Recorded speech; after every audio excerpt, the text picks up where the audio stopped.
आसमान पर जाना मेरे नबी के लिए कोई ऐसा बईद काम नहीं है। पहले सिपारे में मौजूद है, कुल ना या आदम उस्कुन अंता वज़ौजुकल जन्ना। अल्लाह ने फरमाया कि हमने कहा था हज़रत आदम और उनकी ज़ौजा माई हव्वा से कि आपने जन्नत में रहना है। अल्लाह ताला ने आदम और माई हव्वा को ज़मीन पर भेजा। तवज्जो है मेरी तरफ। वो जब जन्नत से निकले आए, ज़मीन की तरफ आए, तो उनका जिस्म वही था जिसके साथ अल्लाह ने पैदा किया था, या अल्लाह ने कोई नया जिस्म अता फरमाया? वही जिस्म था। और जब उनका विसाल हुआ तो किस जिस्म के साथ विसाल हुआ? उसी जिस्म के साथ जो अल्लाह ने अता फरमाया था। तो फिर तवज्जो फरमाएं, जो आदम और माई हव्वा जन्नत से ज़मीन पर जिस्म के साथ आ सकते हैं, तो ये बात तो ख़त्म हो गई कि आसमान से ज़मीन की तरफ आना नामुमकिन है। ये बात तो पूरी हो गई।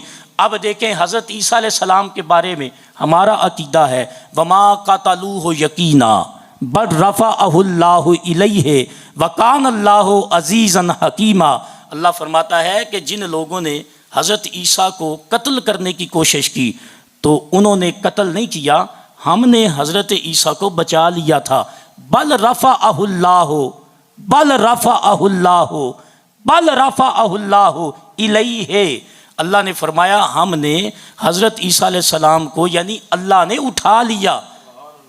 वकान अल्लाहु अज़ीज़न हकीमा, और ये अल्लाह गालिब हिकमत वाला है, यानी अल्लाह को पता है कि अल्लाह ने क्या करना है। तो बताएं आज हमारा कुरान क्या कहता है कि ईसा अलैहिस्सलाम ज़मीन पर हैं या आसमान पर? आज भी ईसा अलैहिस्सलाम चौथे आसमान पर मौजूद हैं। आदम अलैहिस्सलाम और माई हव्वा जन्नत से इसी जिस्म के साथ ज़मीन पर आ जाएं, ईसा अलैहिस्सलाम ज़मीन से चौथे आसमान पर हों। दूसरी मिसाल हो गई। तीसरी बात है वज़कुर फिल किताब इदरीस इन्नहु कान सिद्दीकन नबिय्या व रफ़अनाहु मकानन अलिय्या। अल्लाह ने फरमाया कि किताब में इदरीस अलैहिस्सलाम का जिक्र करो। इन्नहु सिद्दीकन नबिय्या, ये सच्चे गैब की खबरें देने वाले थे। व रफ़अनाहु मकानन अलिय्या, हमने इनको बुलंद मुकाम की तरफ उठाया है। वो बुलंद मुकाम की तरफ क्या उठाया अल्लाह ने? खालिक कायनात ने इदरीस अलैहिस्सलाम को जन्नत में ले जाने के बाद वापस ज़मीन पर पलटाया है। मैंने 3 आयात आपके सामने रखी हैं।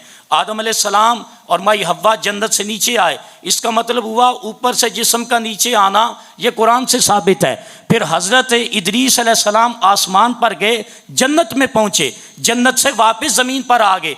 ये आसमान पर जाना भी और जन्नत में पहुँचना और जन्नत से वापस ज़मीन पर आना, यह भी साबित कुरान से है।